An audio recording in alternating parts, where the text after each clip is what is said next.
Alors bonjour frères et sœurs à travers le monde, je vous salue dans le nom puissant et merveilleux de notre Seigneur et Sauveur Jésus-Christ. Donc que Dieu soit loué pour ce grand jour qui nous donne encore une fois de plus de répandre l'odeur de sa connaissance, cette connaissance dont nous avons besoin pour renouveler constamment notre intelligence. Donc que Dieu soit loué pour ce grand jour qui nous donne encore une fois de plus de respirer de son air de grâce afin de produire de bonnes œuvres pour sa gloire. Alors, nous allons partager aujourd'hui un merveilleux enseignement en ce qui concerne la joie en Jésus-Christ. La joie en Jésus-Christ. Et nous allons comprendre en profondeur pour ce thème de soyons toujours joyeux. Pourquoi ce commandement du Seigneur? C'est un commandement de Dieu. C'est pour le chrétien, ce n'est pas une option. Donc le chrétien doit toujours être joyeux. En fait, toujours et toujours être joyeux. Parce que cette joie-là, justement, elle est l'élément par lequel Dieu nous bénira plus tard, ou bien l'élément par lequel Dieu nous bénit. Quand nous posons, ou bien quand nous faisons des choses pour Dieu, nous devons nous rassurer d'être toujours joyeux. Et ça ne veut pas dire que les circonstances vont toujours s'y prêter. Ça ne veut pas dire que les circonstances seront toujours gaies pour que nous soyons toujours joyeux. Non. Si les circonstances ne s'y prêtent pas, nous devons obéir au commandement de Dieu. Et c'est même d'ailleurs lorsque les circonstances ne s'y prêtent pas qu'il faut justement être joyeux. Parce que quand tout va bien, la joie est quasi naturelle.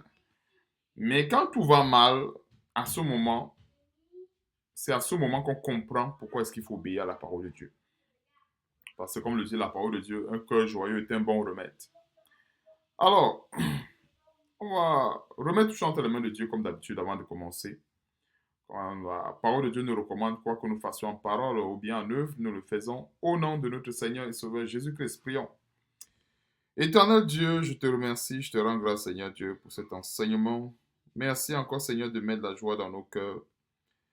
Oh, je te prie encore, Seigneur Dieu, pour ceux qui sont attristés par quelque situation que ce soit, pour ceux ou celles, oh Dieu, qui souffrent de la fournaise pour ton nom, bien sûr, pour ton nom.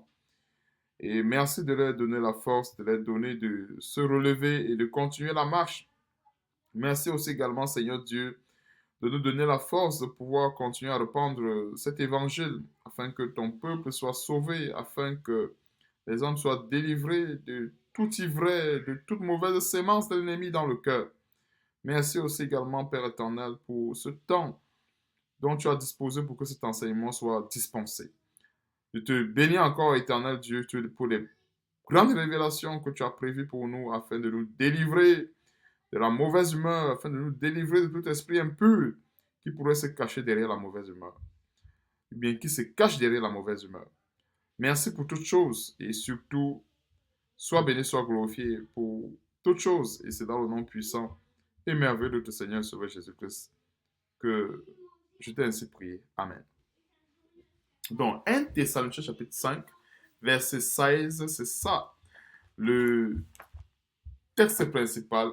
1 Thessaloniciens chapitre 5, verset 16, il est écrit, soyez toujours joyeux. Autrement dit, comme ça s'adresse à nous, soyons toujours joyeux. Alors, pourquoi ce commandement? C'est parce que c'est dans la joie qu'on réussit à parfaire l'œuvre du Seigneur. Ce n'est pas dans la tristesse. Et c'est un commandement aussi également que le Seigneur recommande, même dans des circonstances extrêmes. Comme le Seigneur disait à ceux qui jeûnent, n'abhorrez pas un être triste. C'est-à-dire, il ne faut pas se morfondre, il ne faut pas qu'on ressente qu'il y a la tristesse. Autrement dit, le jeûne ne sert à rien. Autrement dit, autant pour moi, le jeûne devient caduque. C'est-à-dire qu'il n'a plus de valeur. Perd automatiquement sa valeur lorsqu'il y a de la tristesse qui l'accompagne. Donc, nous devons manifester cette joie dans toutes les circonstances. Alors, raison pour laquelle nous allons aller dans 1 Corinthiens chapitre 4, à partir du verset 8, 1 Corinthiens chapitre 4 à partir du verset 8, mais pour ceux qui veulent être vraiment dans le contexte, on commence à partir du premier verset, mais je m'en vais droit au but. à partir du verset 8, 1 Corinthiens chapitre 4. Déjà vous êtes rassasiés, déjà vous êtes riches, sans nous vous avez commencé à régner, et puissiez-vous régner en effet, afin que nous aussi nous régnions avec vous. Car Dieu, ce me semble, a fait de nous apôtres les derniers des hommes, et condamnés à mort en quelque sorte, puisque nous avons été un scandale au monde, aux anges et aux hommes. Nous sommes forts à cause de Christ, mais vous, vous êtes sages en Christ. Nous sommes faibles, mais vous, vous êtes forts, vous êtes honorés et nous sommes méprisés. Verset 11. Jusqu'à cette heure, nous souffrons la faim, la soif, la nudité. Nous sommes maltraités, errants ça et là. Nous nous fatiguons à travailler de nos propres mains. Injuriés, nous bénissons. C'est ça la joie que les apôtres restituaient dans les calamités, dans les injures. Alors, ils restituaient une joie ineffable, une joie incommensurable de la part du Seigneur. Alors, quand ils étaient injuriés, qu'est-ce qu'ils faisaient? Ils bénissaient. Persécutés, nous supportons. Voilà comment est-ce qu'ils manifestaient la joie à leur dans leur quotidien. Ou bien dans le ministère, voilà comment est-ce qu'ils manifestaient leur joie. Lorsqu'ils étaient persécutés, lorsqu'ils étaient persécutés pour le nom du Seigneur, injuriés, eux plutôt, ils bénissaient. Donc, il y a aussi également, dans 1 Corinthiens, on peut aussi également aller dans 2 Corinthiens, excusez-moi, deuxième épître de Corinthiens, plutôt.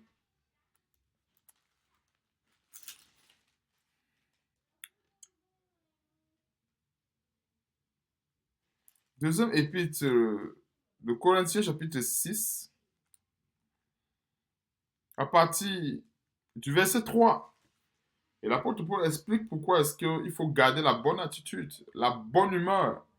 Parce qu'aujourd'hui, la mauvaise humeur, c'est devenu le quotidien, malheureusement, de certains chrétiens qui pensent que la mauvaise humeur, excusez-moi, parce qu'on dit la mauvaise humeur ou bien la bonne humeur, c'est quelqu'un, quand il y a tout cas quelqu'un qui exprime la joie, ça se ressent.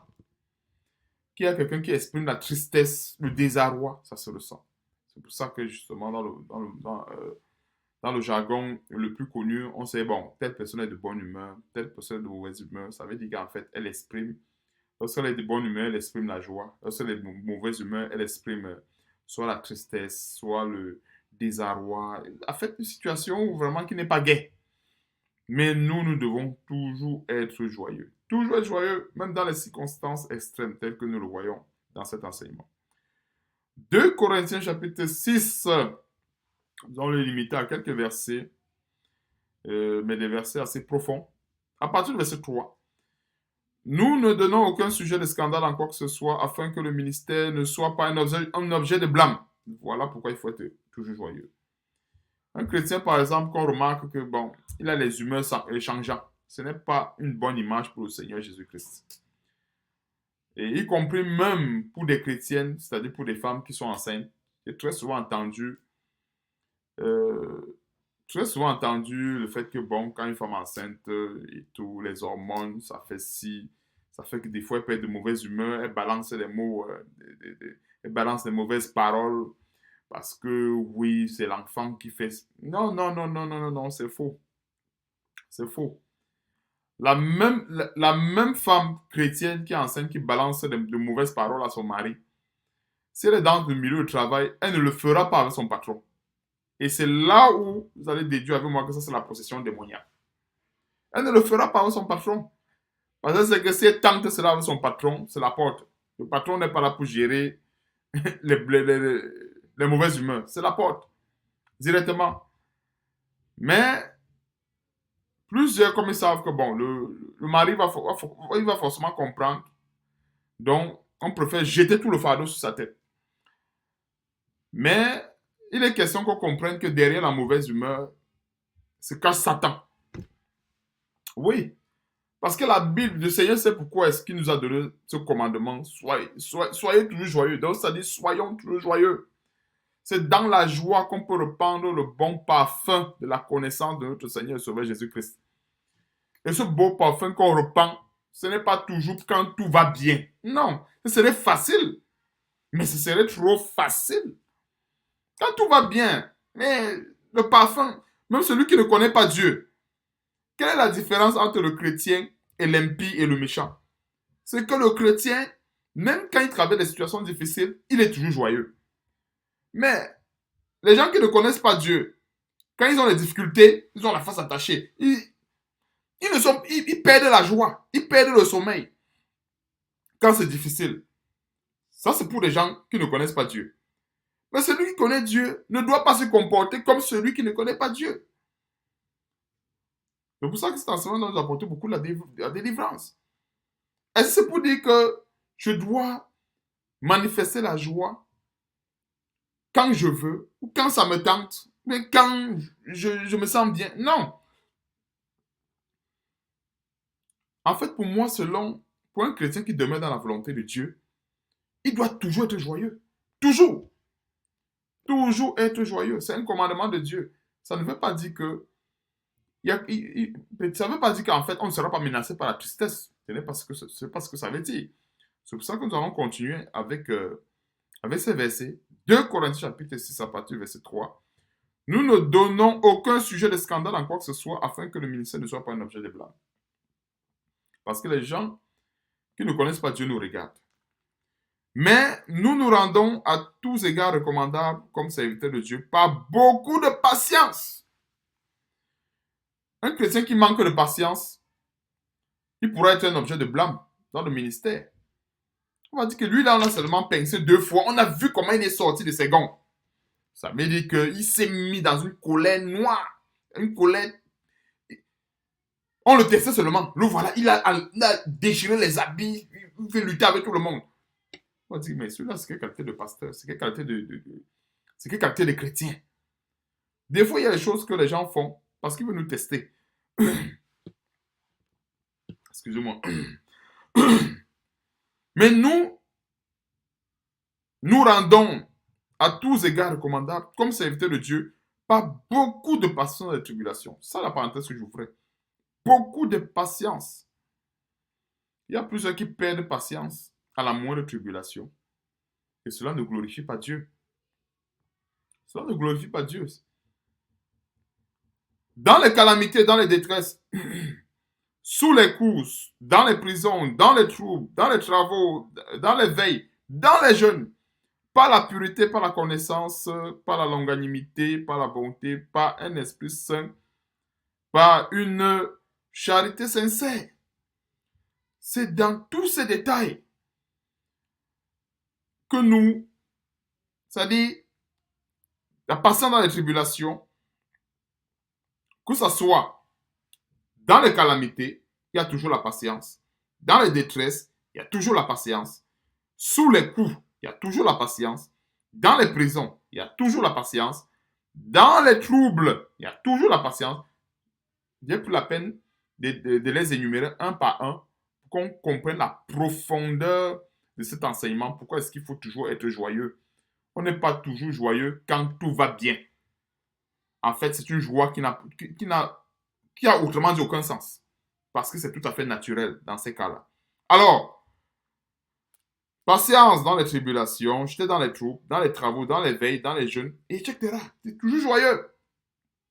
On venait de voir tantôt, dans 1 Corinthiens chapitre 4, à partir du verset 11, comment est-ce que les apôtres se comportaient quand ils étaient injuriés, etc. Comment est-ce qu'ils étaient maltraités, comment est-ce qu'ils restituaient aux gens du monde, ou bien ils restituent à l'extérieur plutôt la bonne odeur de la connaissance de l'évangile de Christ, c'est-à-dire la joie. Parce que quand nous voyons la bonne connaissance, je vais ouvrir une petite parenthèse sur ce terme, quand nous voyons la bonne connaissance, ou bien la connaissance de l'évangile, dans cette connaissance de cet évangile, nous avons des éléments tels que la joie, la patience, la bénignité, et ainsi de suite. Donc, nous sommes aujourd'hui en train de parler de la joie. Pourquoi est-ce qu'il faut être toujours joyeux? Et que la mauvaise humeur, c'est du diable. Une personne qui accepte d'être de mauvaise humeur, c'est cette personne-là qui accepte d'être possédée par Satan. Parce que quand nous manifestons la joie, cette joie-là, elle peut être contagieuse. Je ne dis pas qu'elle est toujours contagieuse, mais je peux vous assurer qu'elle n'est pas sans impact.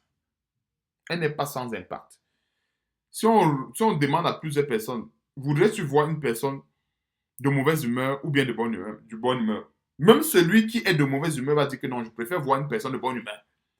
Je ne sais pas si on se comprend un peu. Je dis bien, si on demande à une personne, peu importe son humeur, on dit, voudrais-tu voir une personne de bonne humeur ou de mauvaise humeur? Alors que la personne même de mauvaise humeur, elle va dire que non, je préfère voir une personne de bonne humeur. Pourquoi? Parce que la joie apporte la paix.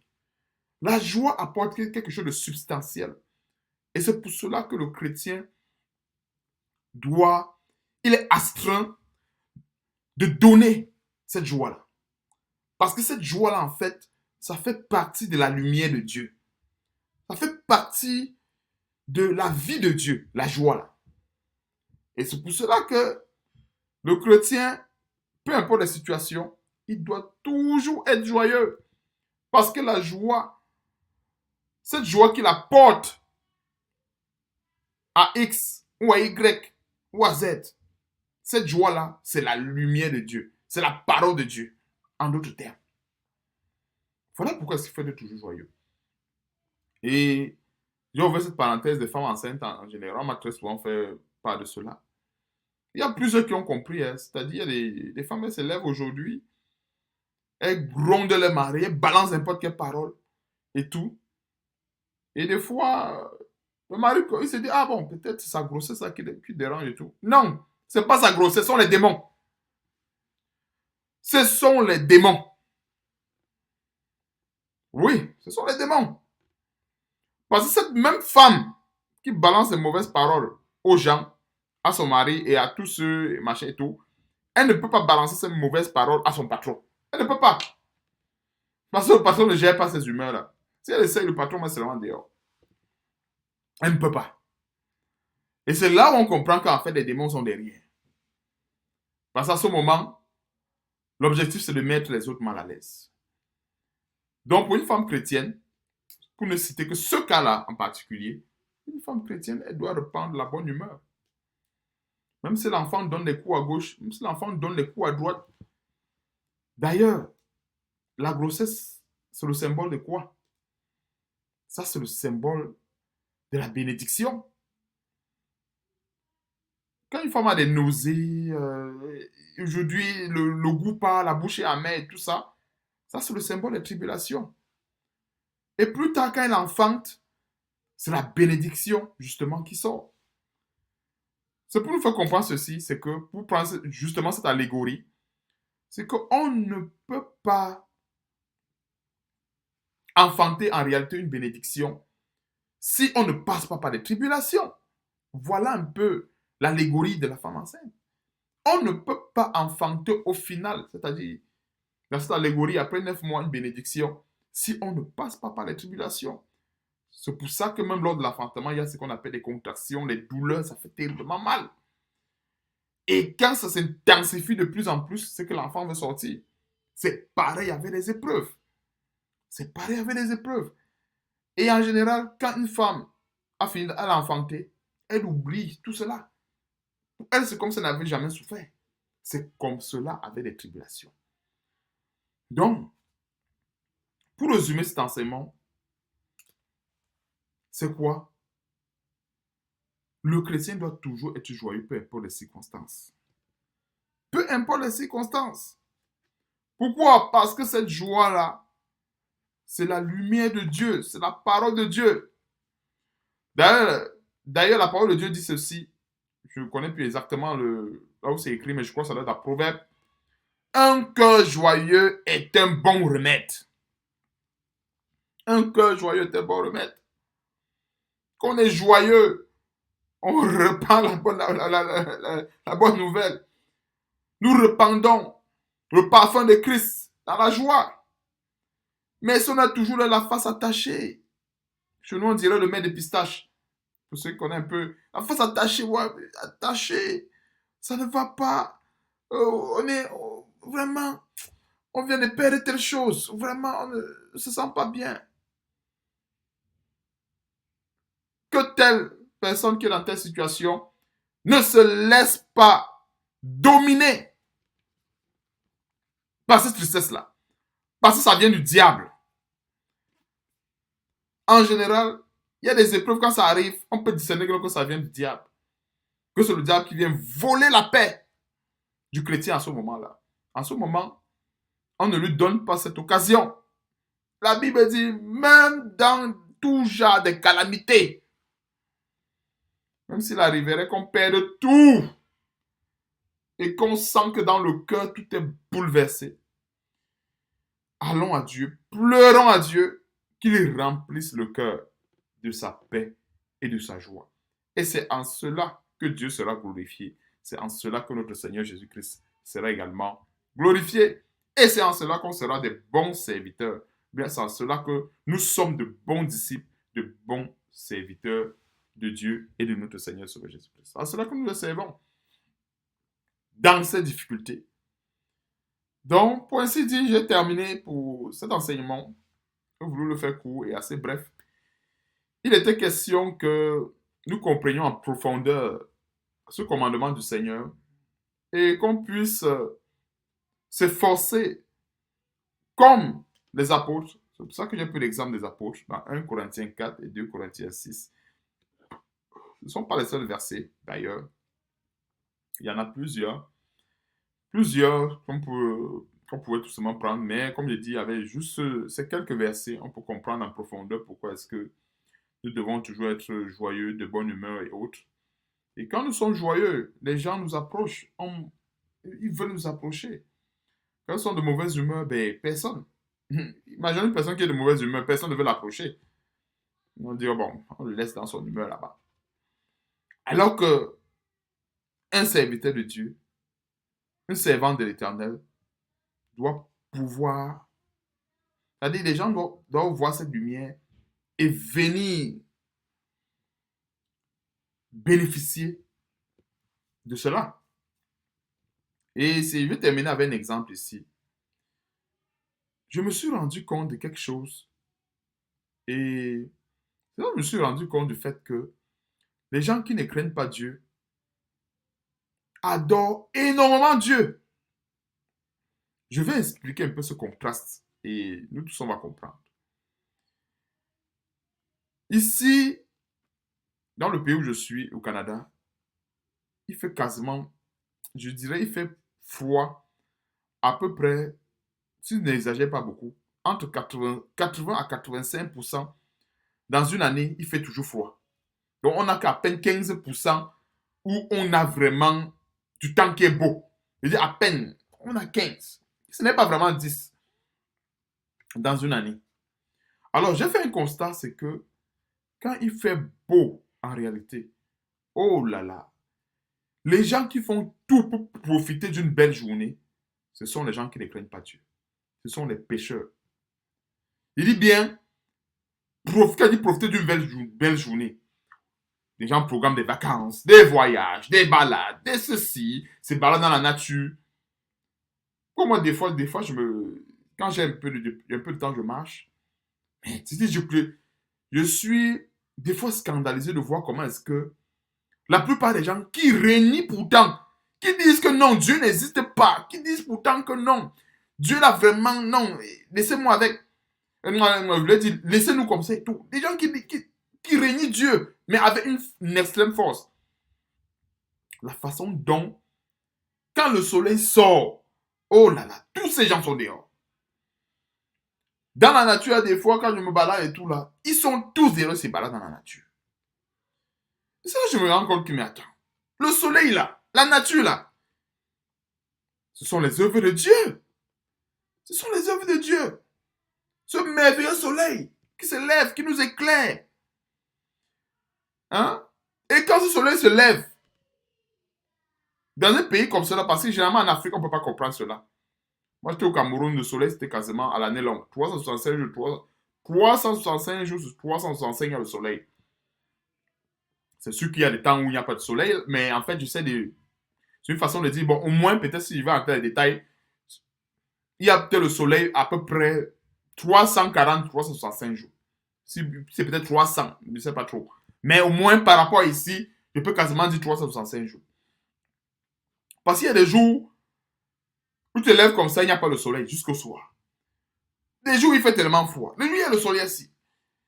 Mais je vous dis simplement que quand le temps est beau ici, les gens qui profitent plus du beau temps ici ne sont pas des chrétiens. Ne sont pas des chrétiens.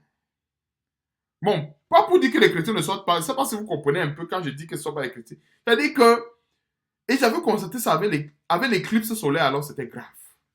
Oh, il y avait une idolâtrie qui ne disait pas son nom ici.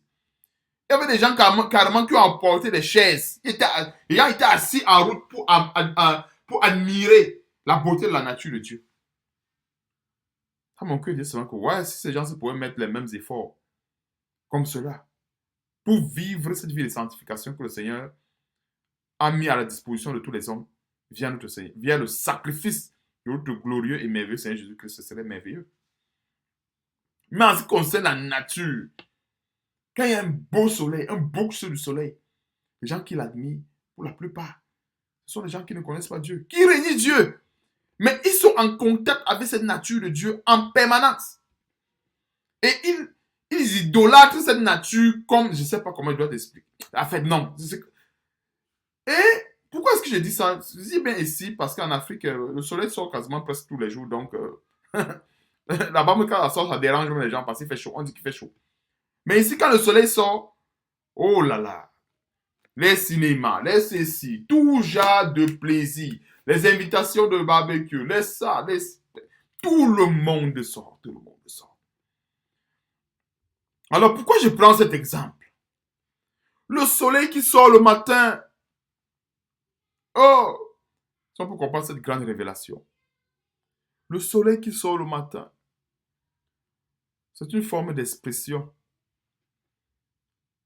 de la joie de Dieu, de l'amour de Dieu, de la paix de Dieu.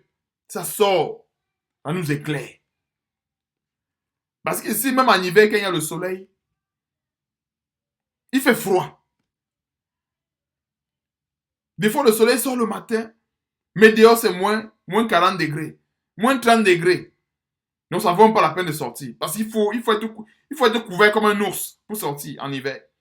Mais il y a le soleil quand même qui sort. Il y a la joie de Dieu qui apparaît dans la journée. Et même jusque-là, quand il y a ce soleil, les gens qui sortent pour profiter de cette joie de Dieu, de cette paix de Dieu, c'est ça la révélation sur le soleil. Quand le soleil sort.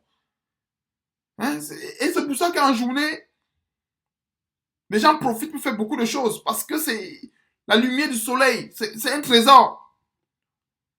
C'est comme un trésor parce que imaginons la lumière de nos maisons. Des fois, quelque chose est caché même. Sous le lit, on ne voit même pas.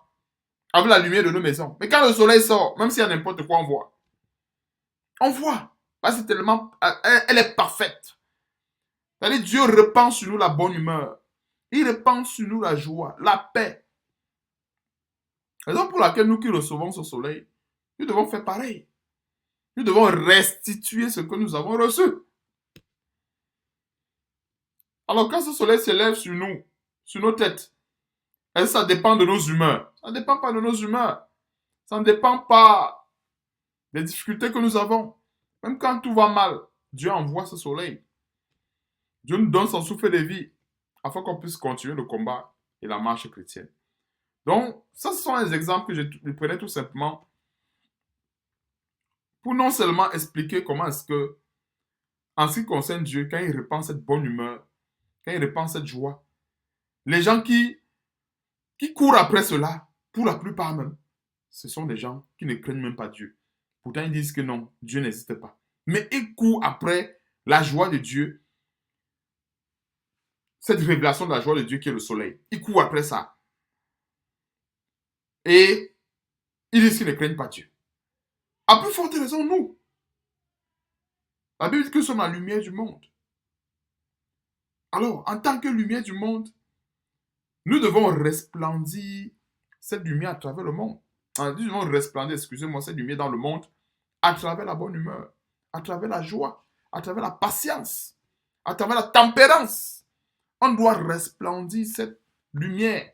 C'est dans ça qu'on resplendit la lumière. Ce n'est pas dans la tristesse. Ce n'est pas dans la tristesse que nous resplendissons la lumière de Christ. Ce n'est pas dans la colère, par exemple, mais c'est dans la joie.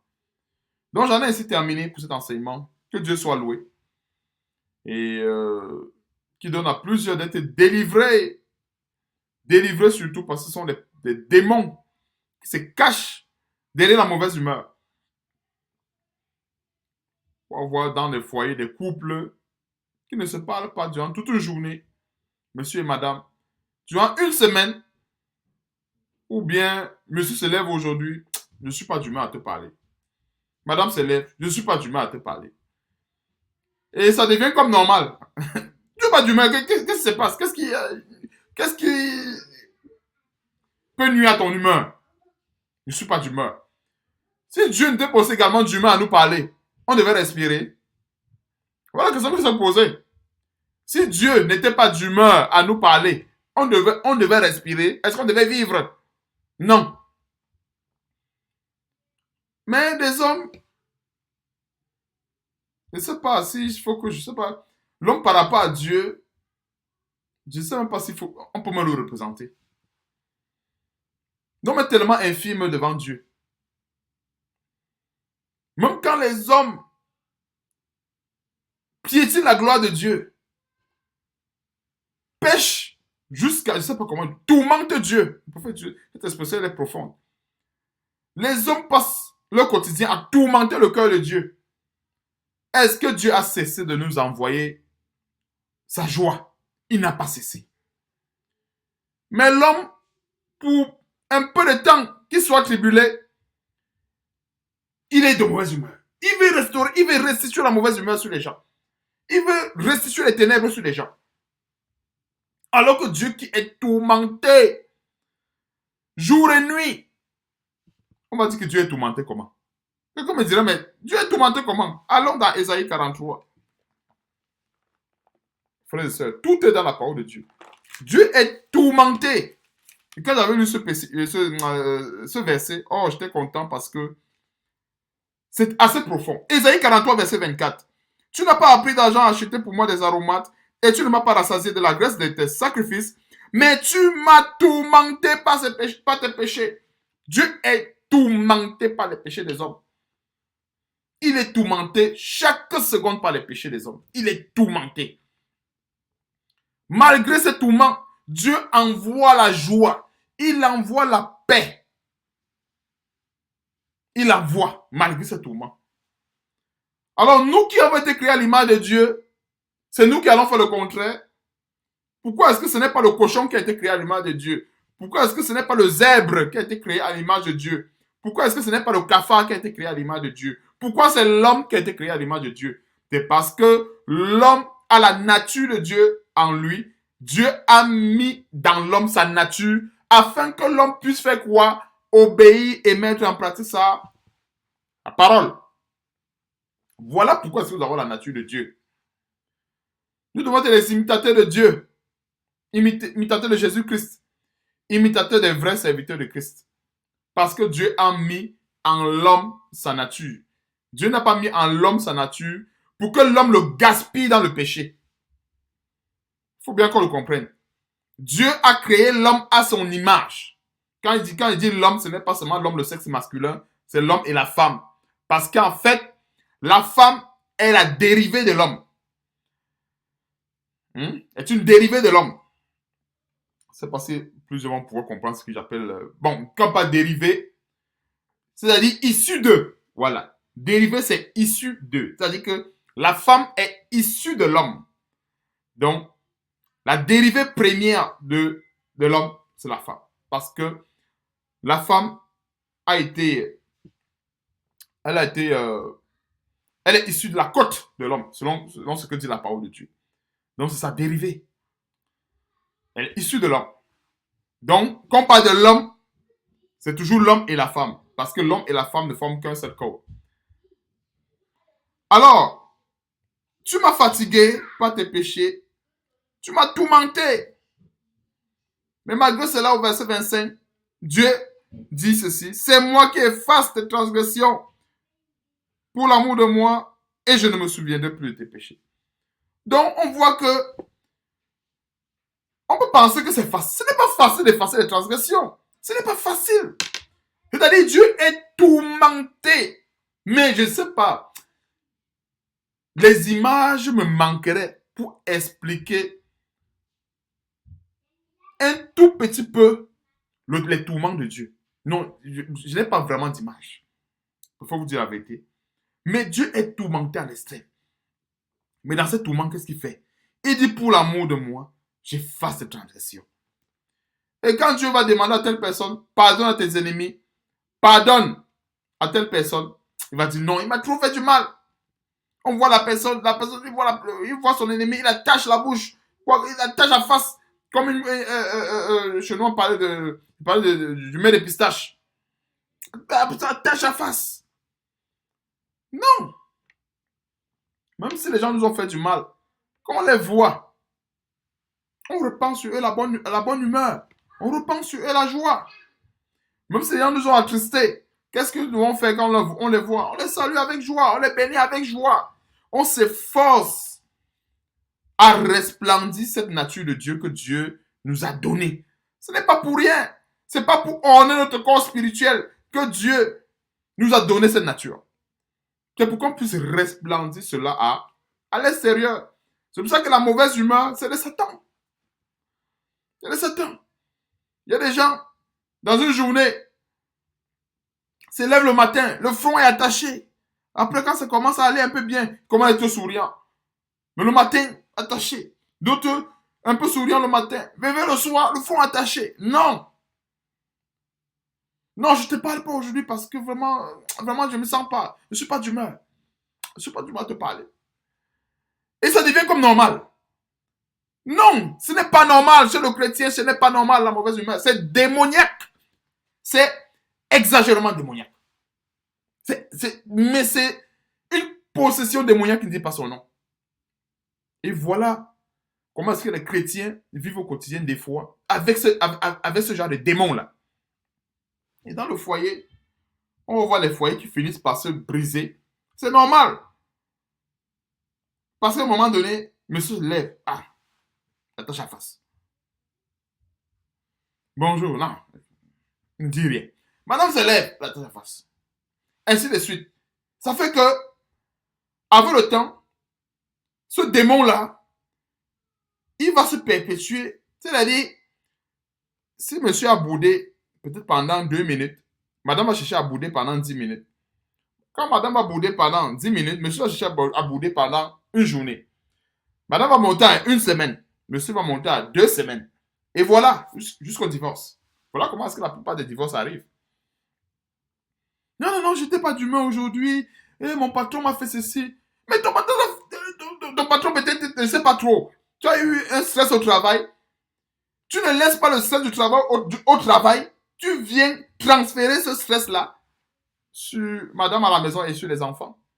Ou bien madame qui l'a eu au travail, elle vient transférer ça à la maison sur monsieur et sur les enfants. Non, ça ne se passe pas comme ça.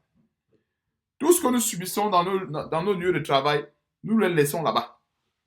On laisse tout là-bas. On rentre à la maison, nous sommes dans la maison de Dieu. C'est-à-dire la bénignité, la paix, la joie, la persévérance, la tempérance, tout est dans la maison de Dieu. C'est-à-dire que la maison de Dieu, c'est quoi? C'est nous maison. Donc, que Dieu soit loué. Je crois que Dieu nous a parlé amplement sur ce thème d'être toujours joyeux, de garder la joie, garder avec beaucoup de jalousie cette joie, malgré les circonstances qu'on peut traverser dans nos vies. Donc, Dieu soit loué encore pour cet enseignement et que toute la gloire revienne à Dieu et à notre Seigneur et Sauveur Jésus-Christ. Prions. Éternel Dieu, je te remercie, je te rends grâce, Seigneur, pour cet enseignement. Oh, merci encore, Seigneur, pour des révélations que tu nous as données dans cet enseignement. Donne-nous encore surtout d'observer cela et de les mettre en pratique afin d'être toujours joyeux, afin de répandre la bonne odeur de ta connaissance en tout temps et en tout lieu. Seigneur, donne-nous de supporter les persécutions, d'être patients les uns avec les autres, afin que l'œuvre que nous sommes appelés à manifester, afin que l'œuvre de Dieu ne soit pas un objet de blâme entre nos mains. Merci encore une fois de plus pour toutes choses. Merci pour ta grâce. Merci pour la délivrance que tu apporteras aux uns aux autres, pour la délivrance que tu apporteras dans les foyers, afin que l'amour de Christ et la paix de Christ continuent d'abonder encore et encore dans nos vies. Donne-nous encore, Seigneur Dieu, d'être collés à ta parole, d'être collés à tes lèvres, afin d'être toujours bénis par toi. Merci pour toutes choses, merci pour ta grâce, merci pour ta lumière que tu repends en abondance dans nos vies. Et surtout, que la gloire et l'honneur te reviennent en toutes choses. Et c'est dans le nom puissant et merveilleux de notre Seigneur Sauveur Jésus-Christ que je t'ai ainsi prié. Amen.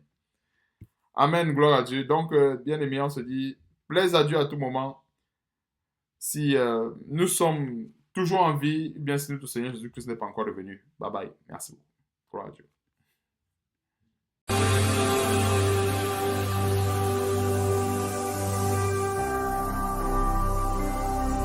Jésus-Christ TV, vous connaîtrez la vérité et la vérité vous affranchira.